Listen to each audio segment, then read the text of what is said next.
For those of you who don't know, I am not John Greenwald.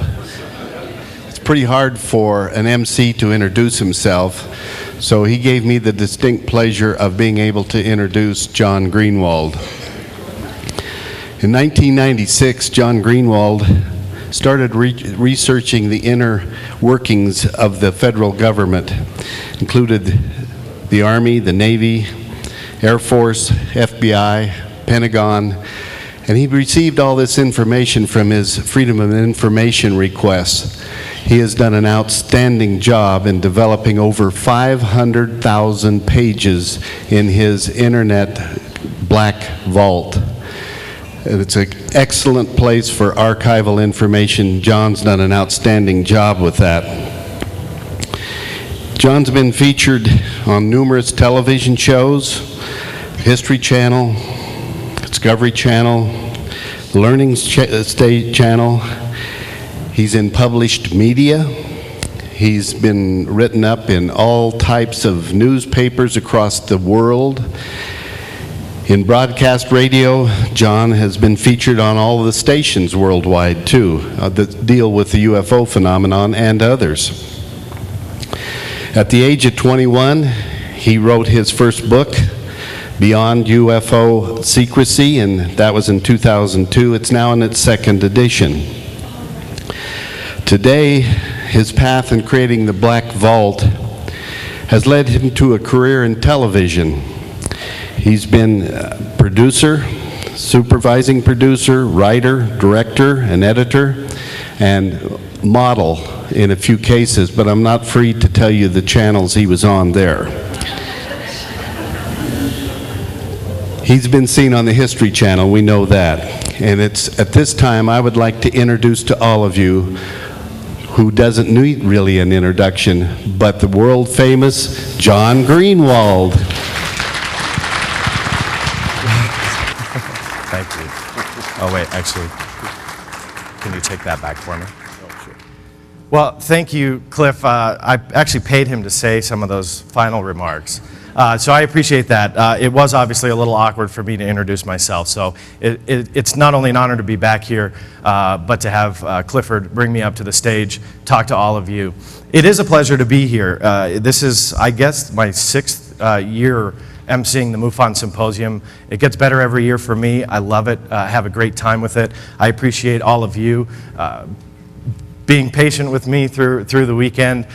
For those who have attended, just out of curiosity, how many of you, is this your first time to a MUFON Symposium? Wow, there's quite a few of you, so I'm pretty excited about that. That's really good. For those who have been in the last couple of years, you'll know that my lecture usually takes place at the luncheon keynote where there's no video cameras, so now I actually have to be careful with what I say because it can be held against me. But on top of that, it's a much more relaxed environment. Now, here in the main lecture hall, I'm trying to stay as close as I can to the podium, but I really just want to walk around in the aisles and walk around and talk to all of you, so I'm going to do my best in doing that. When I first was asked to do a lecture here at MUFON last year, Clifford was again gracious enough to ask me to MC, but also do one of the main lectures. And we talked a little bit about what should that be. For those who've seen me talk before, I've talked primarily on government documents and government secrets. That's what I'm known for, that's what I do, that's the love, that's my forte. But we talked about doing a UFOs 101 lecture. The reason is because really this field is huge. To do a real UFOs 101 lecture would literally take days. This field is large. But then I got the schedule and I found out I was the second to the last speaker doing an introductory lecture.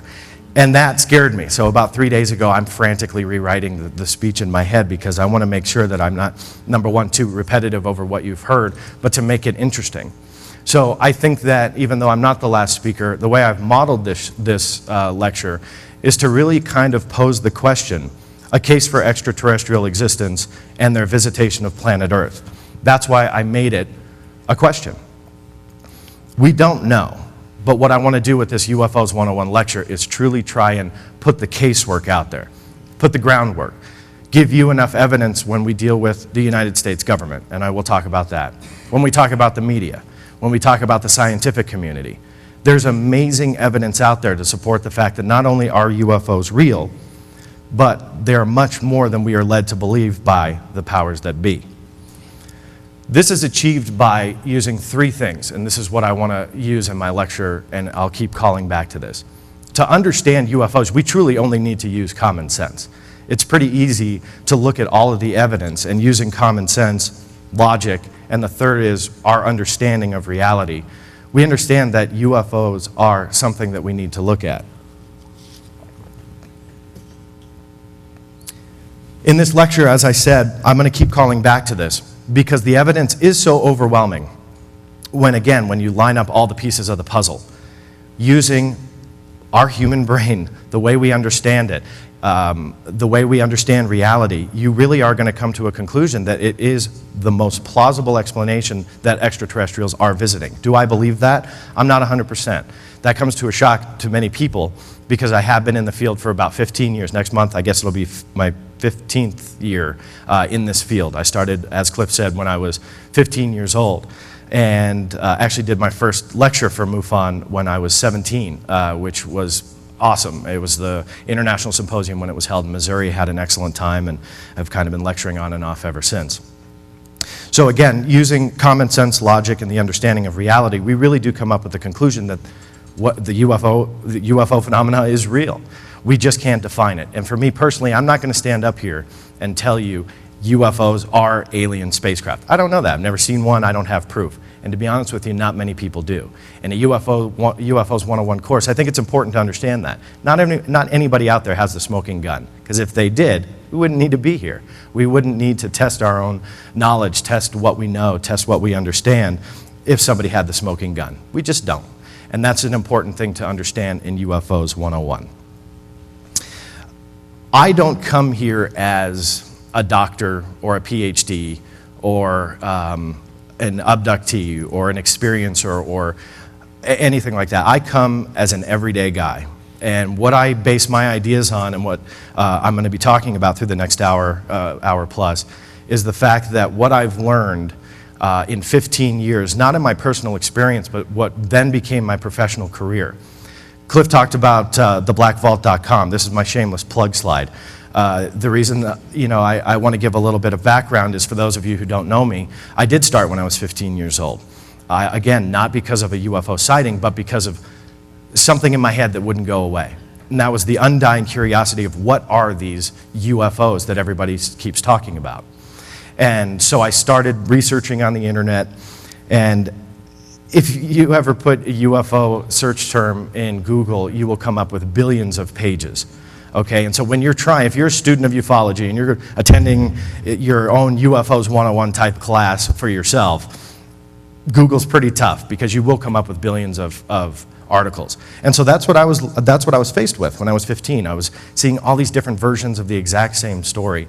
And so I started researching what was called the Freedom of Information Act. Since then, I've filed approximately 3,000 Freedom of Information Act requests in 15 years.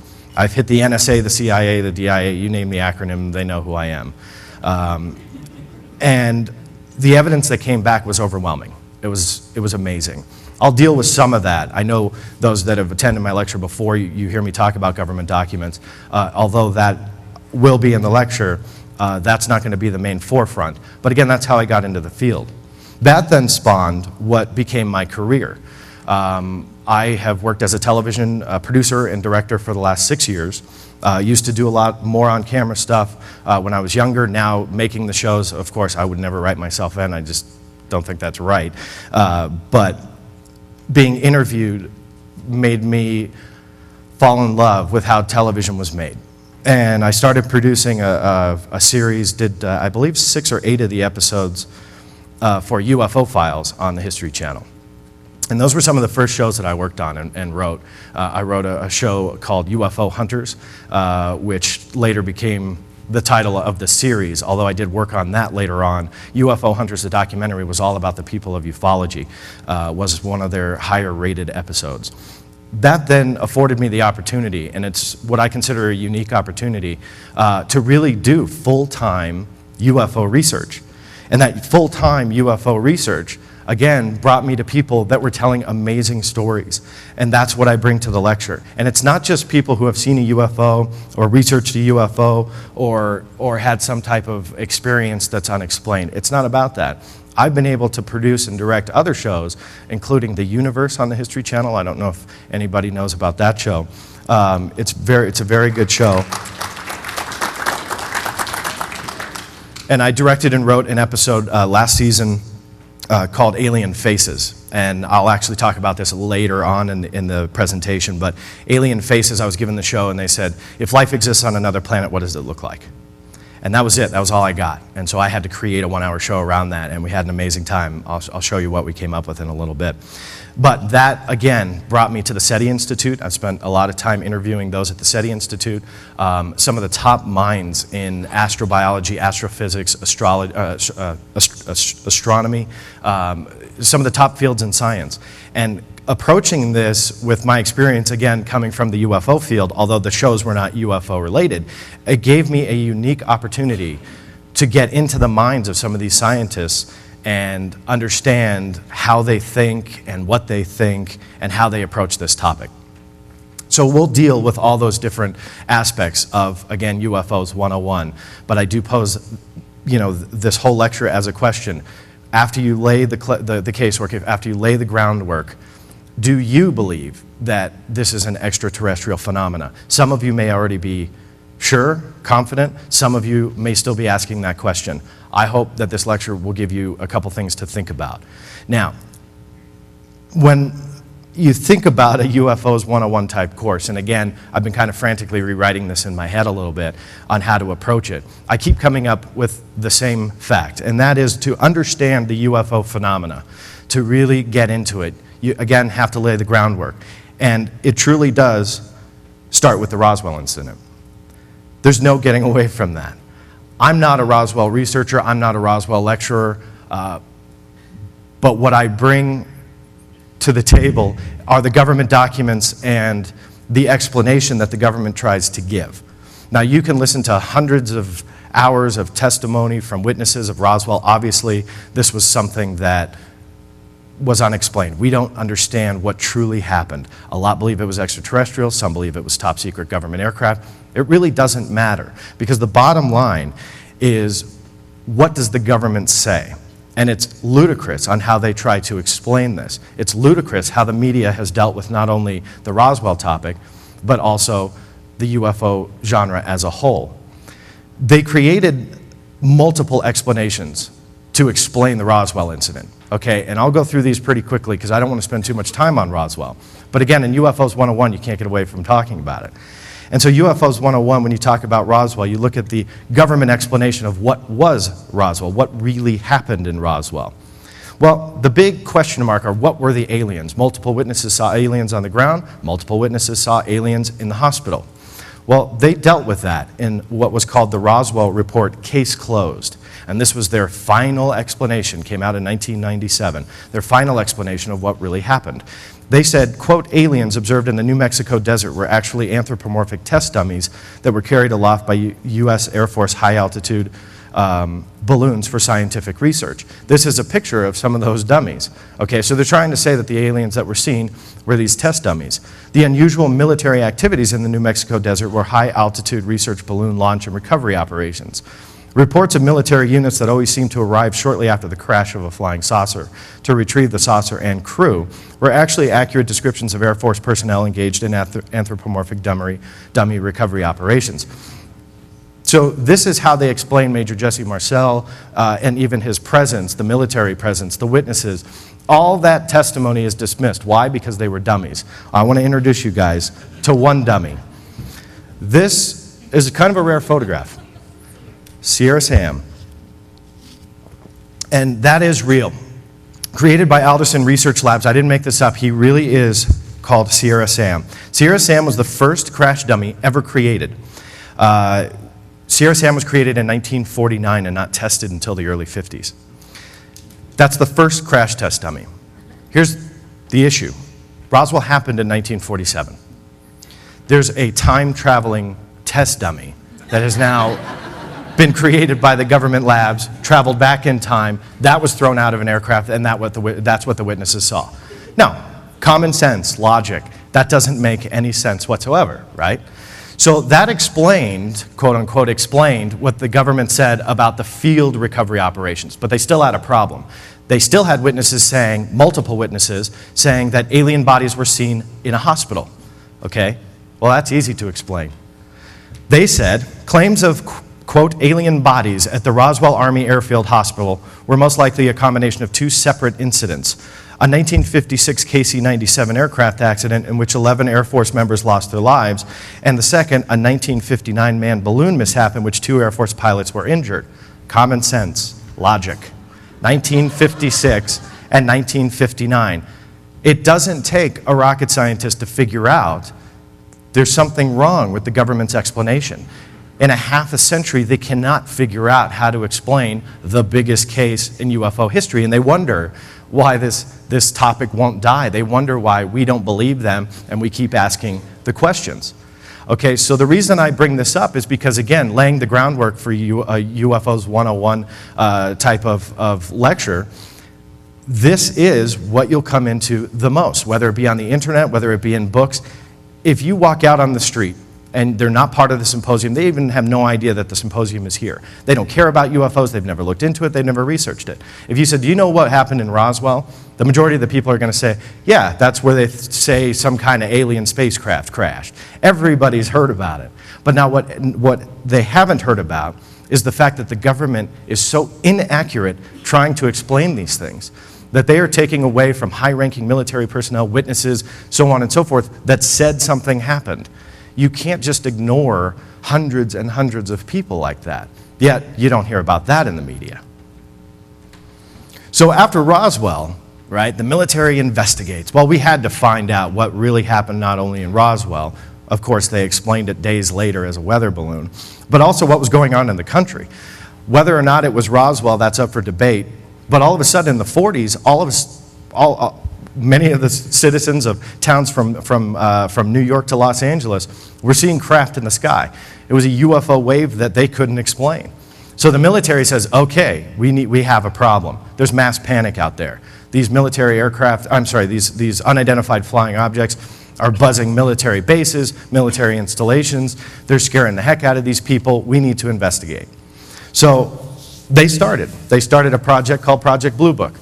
Okay, that's the second piece of evidence in this groundwork laying, because Project Blue Book was an investigation that occurred for more than 22 years. It took the government more than 22 years to figure out that they were nothing to UFOs. That was their final conclusion. This is actually a brand new document. I just got this and found this about a month ago. And it just came in, a month or maybe 2 months. And just came in. When you research UFO documents, to preface this quick story, they claim, they meaning the government, every government agency that you go to, their front explanation is that all UFO documents are transferred to the National Archives. That's where you find all of the UFO material. That's not true. This came from an Air Force base as well, and I've found thousands of UFO documents that aren't even supposed to exist. But this actually shows the mindset of a major general in the United States Air Force in 1952. This was in his personal files of Major General William F. McKee. And he says, and this was a typed letter, but a letter in his personnel files at Maxwell Air Force Base. So I was rooting through, tons of different documents, and this one page was tagged as a UFO record. And I thought, well, that's strange. Number one, especially during this time frame, everything isn't supposed to be anywhere but the National Archives. So I did a FOIA request, a Freedom of Information Act request, got the document. It's only one page. But he says, things are as hectic in Washington as ever. In addition to all of our other troubles, whatever he meant by that, the flying saucer boom has started again.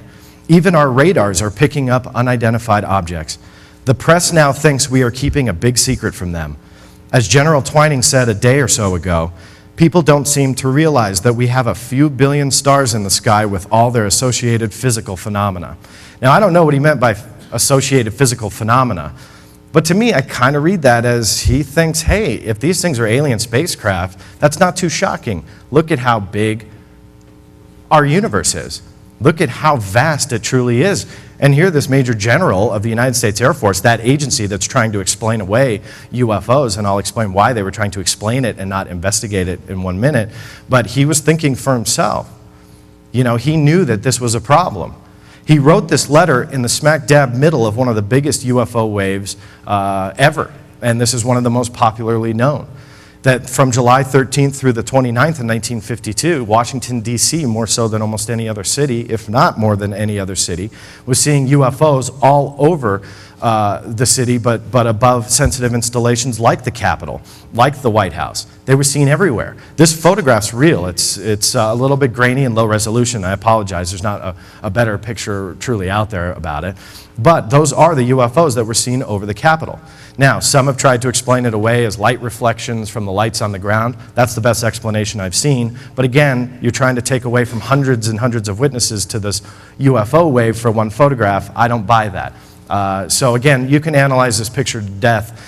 Even if this is determined to be explainable, it doesn't matter. The truth remains that in 1952, the Major General says, whatever these objects are, they're being caught on radar. He says it in his own words. So that document is important.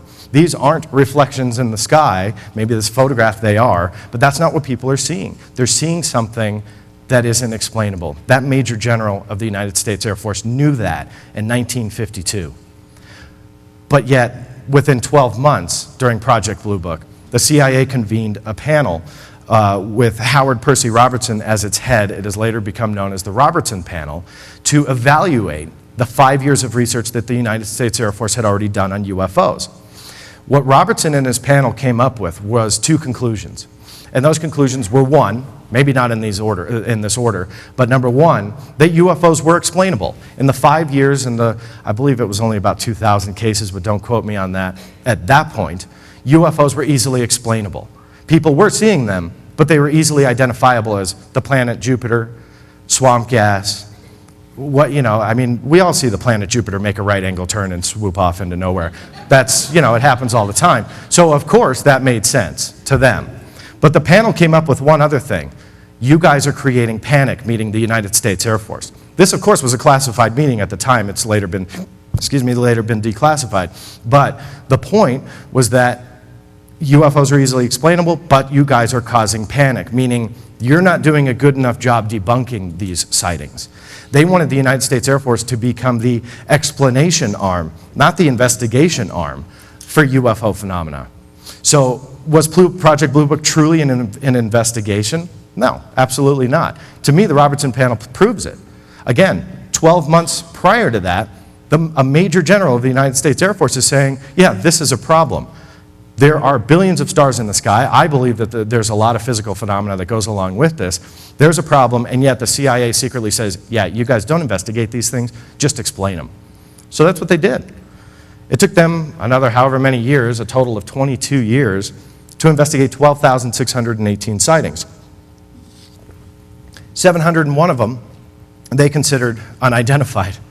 It's a pretty bad stat when you look at it that way. I guarantee you, when you're explaining something, you're not going to go, hey, look at this case, we can't explain this, so we'll go ahead and put that one out to the public. But we have 10 that we can explain, so it's fine. No, they're not going to do that. As Stanton Friedman said in his lecture, there's a memo that shows that the majority of the sightings that actually had evidence to support the fact that it was a true UFO and quite possibly extraterrestrial in nature, those were funneled outside of the Blue Book system. Common sense, logic. This was an explanation, not an investigation. The groundwork is being laid that the UFO phenomenon truly is real, and the United States government cannot explain it. Okay, let me go back. What they also concluded after Project Blue Book was all UFO investigations were stopped, meaning the United States military, the United States government, they did not want anything to do after 1969 with the UFO phenomena. Why? It's easily explainable. That's what they said. Again, it's the planet Venus doing a right angle turn, okay? So that's what they wanted us to believe. Every day since then, all the way up to right as we speak, if you do a Freedom of Information Act request to the Air Force, or just write them a letter, you don't even have to do it under official channels. Write the Air Force a letter. They're going to send you a fact sheet with these statistics, a little bit of history about Project Blue Book, what it did, and that no other government agency has taken an interest in UFOs since then. Specifically, not only all of them, but specifically the United States Air Force. Project Blue Book was the end-all for the UFO investigations. Now, using, again, what I say, common sense and logic, I bring up this United States Air Force manual. You'll notice in the top right corner that it was dated 15 October 2008. It was last changed 18 June 2010 of this year. So we're talking, about, what, a little bit more than a month ago. So they've had many opportunities since this was originally created to update and to change what this says. Now, what this says is they are operating reporting procedures for unexplained sightings for United States Air Force personnel and multiple other military installations and military personnel in other branches. They create a report when they see a sighting of, again, and they're defined here, when they see a sighting, you'll see that they've got hostile or unidentified aircraft, they've got missiles, but look at item 5633, unidentified flying objects. Okay, this is a 2010 United States Air Force document, and yet unidentified flying objects are specifically mentioned to be reported in this operating reporting procedure manual. For those who are taking notes and want to look it up, anybody can do this. You don't have to go to my site to do it, although you can get it there. Go to af.mil. That's the United States Air Force website.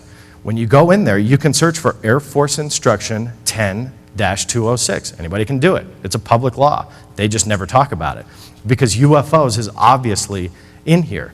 They're still investigating them. They're still seeing them. They're still reporting them. Remember, 30, 40 years ago, no, this was an easily explained phenomena. It's swamp gas. It's the planet Venus. It's whatever. And yet they're still looking at them. This next part, this is also in the same manual. It tells you where to send them. Now, this is obviously intriguing to me because if they're seeing these UFOs, if they're reporting them, they're obviously reporting them to somewhere. They're reporting them, the post-landing reports, meaning once they land, or even in the air, if there's a sighting and somebody says, I'm seeing a craft out my right window, they have other operating procedures that tell them to report these sightings to the NORAD installation, headquartered at Peterson Air Force Base. That's where these new UFO reports are going. Now again, this is all black and white, common sense, logic. This is on the books. They don't have anything on the books like this that just sits there and not a single report is ever made. I'm sorry, that just doesn't happen. I'm here to tell you, if you ever go to the National Archives, you're in for a treat. There are billions and billions of pages of documents. The documents are documented. There are so many documents out there in the United States government filing cabinets, it's insane. So CERVI, what they're called service reports, the acronym stands for Communication Instructions for Reporting Vital Intelligence Sightings. Those are these UFO, again, these UFO reports. Are 100% of them on UFOs? No, not 100%. I showed you that there were other items being mentioned. However, UFOs are one in the top 3 to be reported. So I filed a FOIA request to NORAD to try and get these documents because obviously Project Blue Book was an explanation. We've already proven that. It's not too hard to see that. But when I filed the request, NORAD told me, they said, NORAD is a binational command established by Volume 33, United States Treaties, page 1277, subject to control of both Canadian and U.S. government agencies as defined in the Act, and consequently is not subject to the U.S. Freedom of Information Act. What does that tell us? Well, they're sending it to the one place that they can in the United States Air Force that is not subject to the Freedom of Information Act. Anything else in the United States Air Force is subject. I've never found another office. NORAD is the one installation that's not. How convenient that they do have UFOs on the books and they're sending them to one installation that isn't subject to the FOIA. So what does common sense tell us? I can go on forever telling you stories about UFO sightings documented in the United States government archives. There's no need, because common sense tells us on the biggest stories, including Roswell and Project Blue Book and their investigation through the 50s and 60s, that obviously it was an explanation, that obviously there was something much more to it, but they just don't talk about it. Again, when you make that request and pose the question on what are UFOs, and they tell you, yeah, all the UFO documents are in one location at the National Archives, and that's a lie, they're lying to all of you. They lie to me too. You know, that's what they're doing. It's black and white lying. Common sense tells us, okay, there's something more to this story. There's something more to the UFO phenomena than the United States government will tell us. So we hopefully would rely on the media. And so I'll switch gears and talk about the media for a little bit. These were the headlines that were circulating throughout the media, especially during the Blue Book era, but even post. Some of them are just silly and insulting. Observer, salvation through flying saucers. Scientist calls UFOs nonsense. UFOs called US phenomena. Saucer reports keep devotees happy. This is how the media deals with it. They don't care. Are there good newspaper articles occasionally? Yeah, absolutely. Occasionally. But for the most part, it's a joke. Okay, the media mocks it. It is popular in the media to mock this topic. I'm a television producer. I understand what it takes to make a good television show. I'm not trying to brag. There's no ego in that statement. I'm very proud of the work that I do, both in UFO programming and out. But there is an entertainment value, and I'm here to tell you that most producers, including myself, understand that we need the entertainment value. My entertainment value is not insulting people, and a lot of producers actually think that way. I understand I'm talking about print media. Journalists are the same way. You know, they will go into writing an article that will come to, you know, they won't even go to a lecture, actually. They will just do a couple Google searches and create a funny and witty article that they're very proud of, but really they're insulting the field. They're not looking at the evidence. Okay, the media is a joke. So my first experience with the media, I was 17, I think, when we shot it. 16 or 17 when we shot it. And I was contacted by a production office that was working on a show for Whitley Strieber's confirmation. And for those of you, anybody see that in 1996? Or, well, no, I'm sorry, that was, I guess, 1999. But for those of you, did anybody see that? Not, okay, a few of you. It was big at the time, and again, I'm going back more than a decade, but it was big at the time. NBC was doing a 2-hour documentary on UFOs and alien abductions and everything else that goes on with the phenomena. And they had the same task that I have today, try and, you know, summarize 50, 60 years worth of research in an hour, and it's a tough thing to do.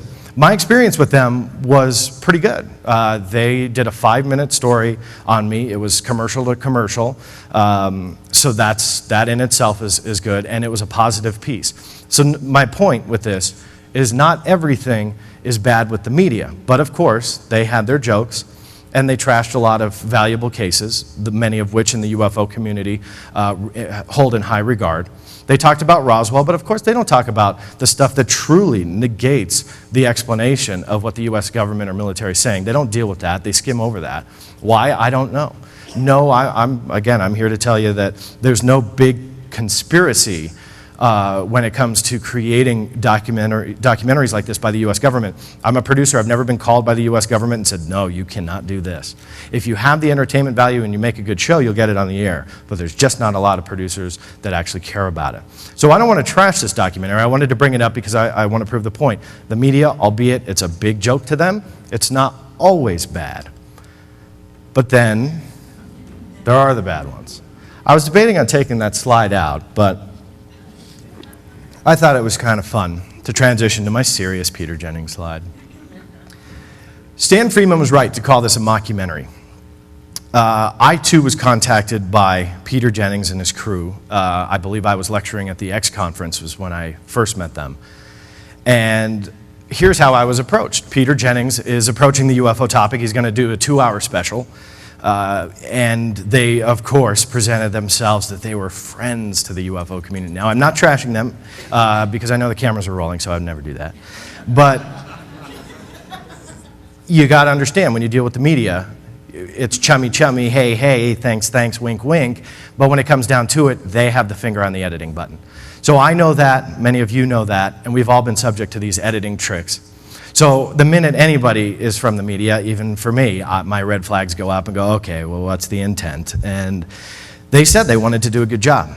And I was impressed, I really was, because they asked excellent questions.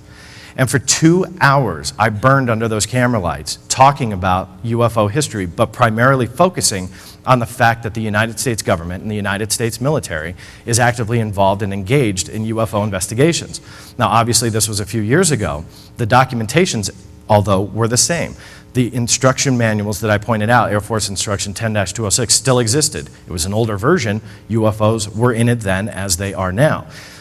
He was excited. I'm telling, there's no other word for it. I mean, and it wasn't an act, it wasn't, hey, thanks for that. No, it was, wow, this is really fascinating, because what he kept hearing was quite the opposite. And when he didn't have to take my word for it, and I actually proved it with documentation and backed it up, and I said, hey, you don't need to believe me. You can cut me out of this. I don't care. Look, here's the documents. He says, John, this is great. This is great. I love it. Oh, yeah, wink, wink. And I said, great. Okay, well, fantastic. So weeks and maybe a couple months go by. And again, I mean, I really put the groundwork there. And it was even subsequently contacted by them in the following weeks to add a bunch of visuals. So the visuals of what you see here, that's just the tip of the iceberg. I mean, I could, do a PowerPoint presentation with 1,000 slides of documents and so on and so forth. And I sent him much more than what you see. Not that I'm hiding anything, anybody can download it. But my point being is I gave them more than enough visual information to get the job done. I didn't bury them in work. I spent hours on camera and hours off camera answering their questions. For those of you who saw it, I was completely cut out. I don't care about that. That has no bearing on me. I don't care if I'm in a TV show or not. But what I was incredibly let down at was the fact that this major media outlet on ABC was doing what was supposed to be a good UFO documentary. Yeah, it had a lot of rich history in it that was good. But then they got into the ridiculous and downright rude remarks. An hour and 16 minutes into the program, Peter Jennings says, but what is the truth? The wreckage hasn't been seen since referencing Roswell, hasn't been seen since 1947. So there was no way to prove Jesse Marcel's claims, which never stopped Stanton Friedman and his fellow Roswell promoters. An hour and 17, Jennings says, Jesse Marcel's story about a day long ago was becoming an article of faith. And the promoters, and Stanton Friedman was pictured on the screen, were busy spinning it every way they could. An hour 18, Jennings, a parade of new witnesses came out of the woodwork to share in the limelight. An hour 54, near the end. For those of you who don't know, Peter Davenport runs the UFO Reporting Center. He does a great job. He works hard. He collects these reports. There's nothing bad to say, about the effort of anybody who's actively involved in UFO research. But a lot of us do it on our own dime, me included, Peter included. There's nothing to shame that for. Jennings says at an hour 54, the National UFO Reporting Center is really one man, Peter Davenport, sitting alone at his desk in the corner of his living room. Davenport is the only person we met who devotes himself full-time to collecting reports and investigating UFO sightings. They painted a picture to the public. The public saw a man sitting in his living room. There's nothing wrong with that. I run a radio show from my kitchen table. I don't care. We do what we do because it's a labor of love. We're not rich off of it, and we're actively searching for the truth. Peter Jennings gets up there, and it's the late Peter Jennings. I mean no disrespect. It's not bashing the man, it's bashing their mission. It was to poke fun at the community. And again, I use this example because the media is not giving the general public the truth. Is there a conspiracy there? Not really. I don't believe that. I believe it's just stupidity and ignorance. They don't come to places like this, or they might. And again, in fairness, I know the media is covering this. I'm not talking bad about those channels. There are those producers that want to make a cool 2.5-minute story, come and we'll portray them in a good light. But with my experience at UFO symposiums, it's not always that way. So when Peter Jennings did this, it was pretty sad. But my favorite quote only came 20 minutes into the program. The US government is not in the business of investigating UFOs. I spent and rotted under those camera lights for hours talking about how that is not true. The major media is lying. There's no reason. It's not like, and I will say this in producer's defense, this is my producer voice, it is hard to approach a topic where if you have no clue where to start, it's tough. And dealing with UFOs, and for those of you who've never come to a symposium before, you're learning right now, there's a lot to take in. You know, there's a lot of information that you've learned this weekend. It's hard to understand everything. So for a producer who's not really into it, yeah, it's tough. It's tough for me too. I'll be talking about a couple things that were similar to UFOs. It changed my mind a lot about UFOs and how I approach it, but not a topic that I've researched, and it was hard. It really was. So it's easier for them to just, who cares? Let's just say the government's not interested in UFOs. And they're painting a picture that isn't true, and it truly is sad. I'm going to take you back to the government, because going off of what Peter Jennings wanted to convey in his program was that the government was not interested in the UFO phenomena. Well, we've already proven that they obviously are. It's on the books. It's on the books by the one agency that says, we investigated him, it's nothing. Okay, so we've already proven that. So common sense and logic tells us there is something real to this phenomena. Okay, let's take it one step farther. We know that they're investigating him, but where are the documents? Well, we can't touch them. Okay, well, what else is there? As I file FOIA requests throughout the United States government, I find hundreds, if not thousands, of pages just like this. You'll notice the the Defense Intelligence Agency seal on the bottom corner. These are official DIA documents. They're from the 1990s. They deal specifically with unidentified flying objects. This in itself is a valuable piece of the puzzle. Not necessarily just these 2 pages, but hundreds and hundreds like them just from this one agency. This shows how top secret and classified the UFO subject really is.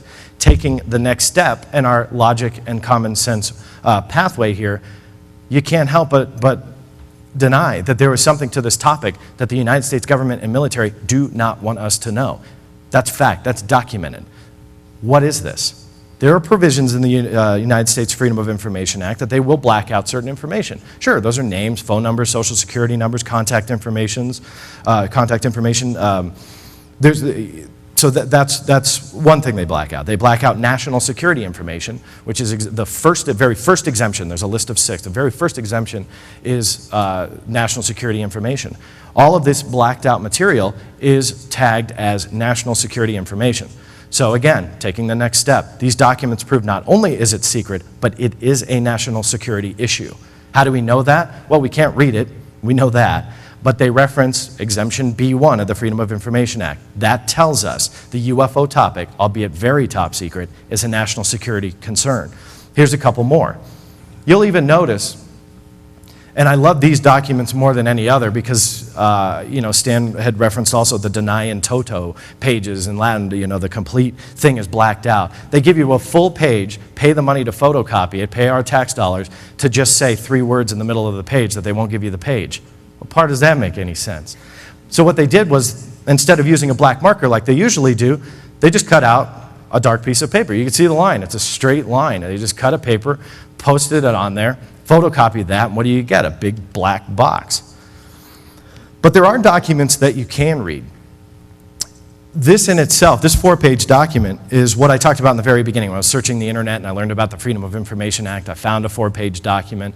Well, this was what I found. And again, it was a 4-page document from the Defense Intelligence Agency. What was weird about it was that it wasn't blacked out. That was very strange to me. And the reason that's strange is because with the slides before, you can see that this is a pretty heavily classified issue. And so I read through it, and what it talks about is an incident in September of 1976 in which many people in the city of Tehran, in the country of Iran, saw UFOs being seen over the city. And the Air Force base there was being called, and they wanted to find out, hey, what do you guys have in the air? Well, after that they had confirmed it, that there was an object out there, they scrambled an F-4 Phantom jet to go take a look, to get a closer look. Now, as it got about 70 nautical miles from this UFO, the pilot's controls pretty much shut down. He had very little control, if none, of his aircraft, and he had no communication. Okay, so as he had little control over his aircraft. As he swayed away from the object in pursuit of the object, he regained everything. Well, they thought that it was just a plane malfunction. They thought, well, okay, that happens, so they scrambled a different F-4 Phantom jet. Well, what happened when he got about 70 nautical miles, and this was also a key point to this document, is that it was confirmed on radar. By the way, for those who are curious, it gave off a radar signature comparable to a 707 jet, for what it's worth. So comparable to a 707 jet. The pilot himself, in the way he described it, radar said comparable to a 707 jet. The way that the pilot described it was the apparent, 1/3 the apparent size of the moon. Okay, so that's how they were describing this thing. So he gets to about 70 nautical miles away. All of a sudden, this UFO that he's obviously got a visual on, that he is engaging, a second UFO drops out of the first one and starts shooting directly towards him. Now, to any pilot involved in combat would obviously consider that an aggressive maneuver. So he gets scared. He arms his AIM-4 missile. He's ready to fire. He goes to fire.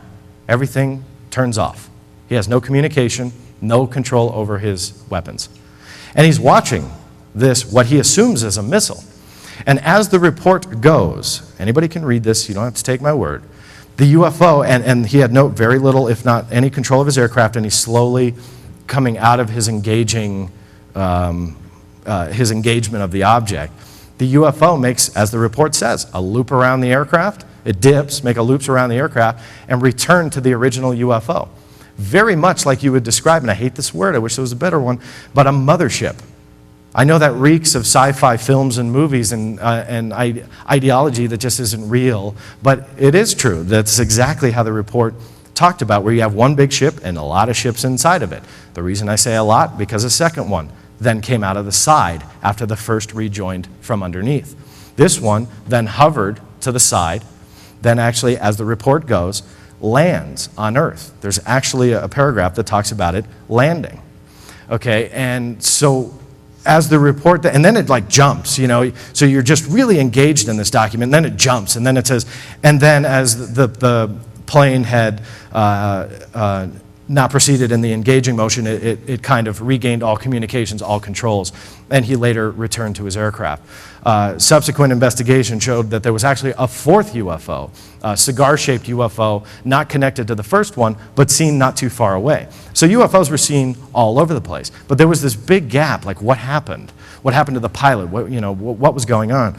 And so the report ended that they went out the next morning to see what was going on, where they thought this object landed.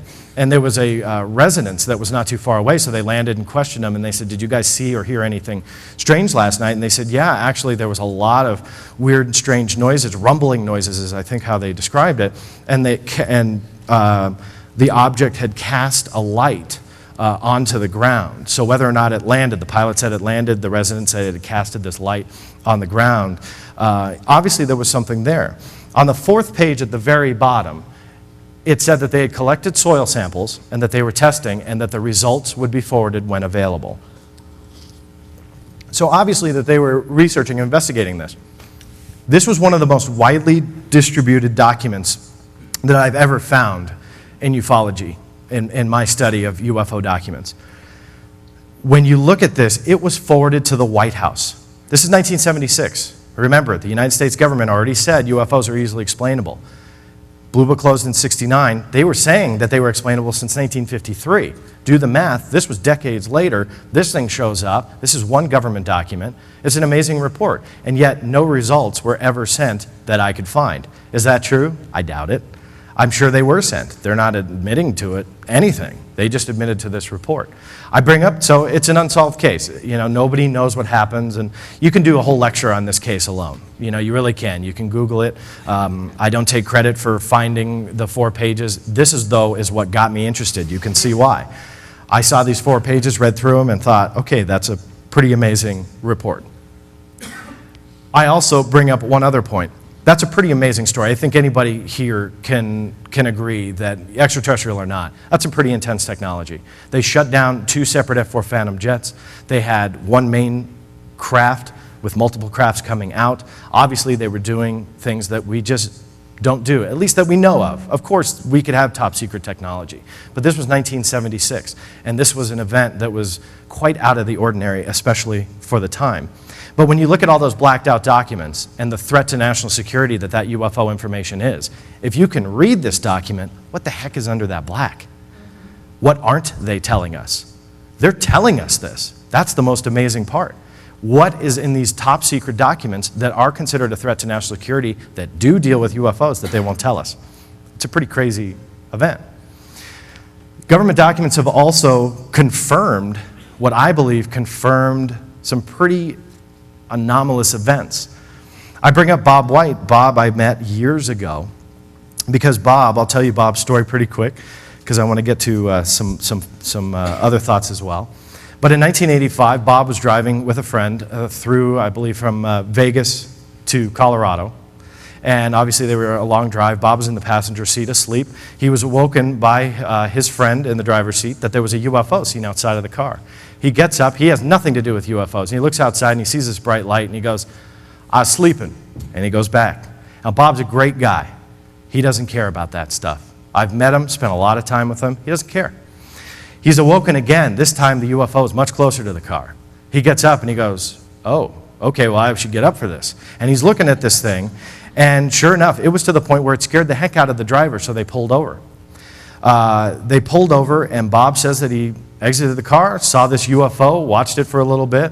As he watches it, he sees it go up and join with another aircraft, another spacecraft, whatever it is. Joins with a second one. Sound familiar? We just talked about a case 10 years prior of one object going up and joining up with another.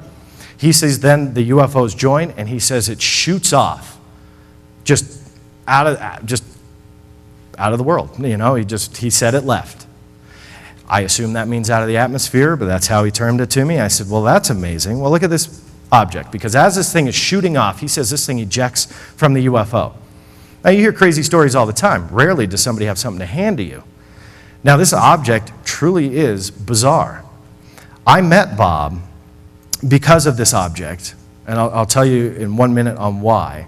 But this object he was able to find. He actually went out and found this thing in the middle of the desert, picked it up, put it in his trunk, and there it stayed for about 15 years. And he finally, you know, after hearing a UFO story, talks about this craft. He gets it analyzed. Then there's this big effort to try and get this thing analyzed. They discovered that it was, their conclusion so far is it's pretty much been a manufactured alloy of aluminum, an aluminum alloy, but it doesn't match any aluminum alloy that man has created. It's something else. It has elements in it that shouldn't be there. The scientific community truly is shunning Bob. And he's like me. He doesn't care if he's on TV. He really doesn't. I've produced a couple shows with Bob that had Bob in it. And he doesn't care. If you listen, you listen. If not, great. But look at his reports.